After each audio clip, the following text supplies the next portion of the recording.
Hello girls. In the last video we came to know about the zero of an analytic function.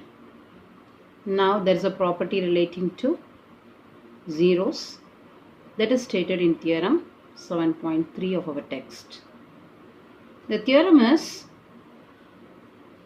suppose f of z is analytic in a region D and is not identically 0 in D, then the set of all zeros of f of z is isolated. What are all given in the theorem? It is stated that f of z is analytic in a region D.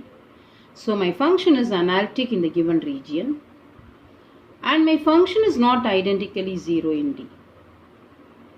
What is the meaning of identically 0, not identically 0 in D? My function f of z is equal to 0 not at all the points in D. The function is not merely 0 throughout the points in D. That's the meaning of identically 0. Then if under these two conditions, what I have to prove is, I have to prove that set of all zeros of f of z is isolated. My claim is the set of all zeros of f of z in region D are isolated. What's the meaning of isolated? That means the zero, in the neighborhood of that particular zero, there should not be any other zero. In the neighborhood of some zero, suppose if this is the region D and there is a zero A, then it's in its neighborhood there should not be any other zero. That is the meaning of isolated. So what I am going to prove is, I am going to take a 0 in D and I am going to find a neighborhood of A and I am going to justify that there exists no other 0 inside this region D, region A, that is in the neighborhood of A. So I am choosing a 0 and I am going to prove that there exists in the neighborhood of A, this is called as neighborhood mod of z minus A less than delta, does not contain any other 0 of f of z.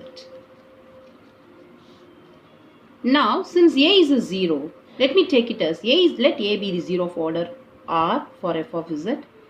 According to the definition of the 0, f of z can be written as z minus A whole power R into phi of z.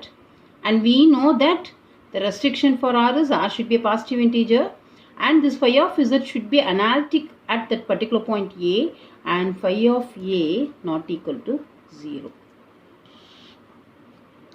Since phi of z is analytic at A, every analytic function is continuous.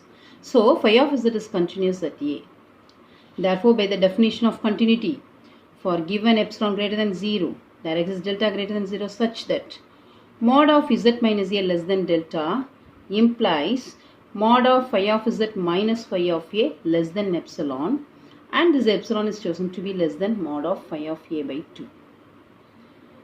Now, what I am going to prove is, in this neighborhood there exists no other 0.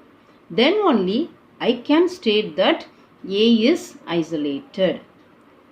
But by contradiction, by the method of contradiction, what I am going to do is, I am going to assume that there exists some 0 other than A in the neighborhood of A. So my claim, the neighborhood mod of z minus A less than delta does not contain any other 0 of f of z. Suppose there exists B which is not equal to A is a 0 for f of z in the neighborhood of A. Now what will be the distance between B and A? Obviously it is less than delta, and since it is 0, f of B should be equal to 0. Now using this in equation 1, I am going to substitute z equal to B here. So what happens? F of B equal to B minus A whole to the power R phi of B equal to 0 since f of B is 0. Now product of these two equal to 0 implies either this must be equal to 0 or this one 0. But I know that B and A are not equal. Therefore B minus A will not be equal to 0. And obviously phi of B must be equal to 0. Now using the second inequality, Now substitute z equal to b here. What happens? B minus a will be less than delta, implies phi of b minus phi of a less than mod of phi of a by 2. We know that phi of b is 0. So you substitute phi of b equal to 0. Mod of minus phi of a, which is nothing but phi of a less than phi of a, mod phi of a by 2. Which is a contradiction because mod of phi of a will not be less than mod of phi of a by 2. Thus, the neighborhood mod z minus a less than delta contains no other 0 of f of z. Therefore, all the zeros are isolated. Hence the theorem. Girls, with this, zeros of analytic function comes to an end. In the next video, we will see the singularities of analytic function.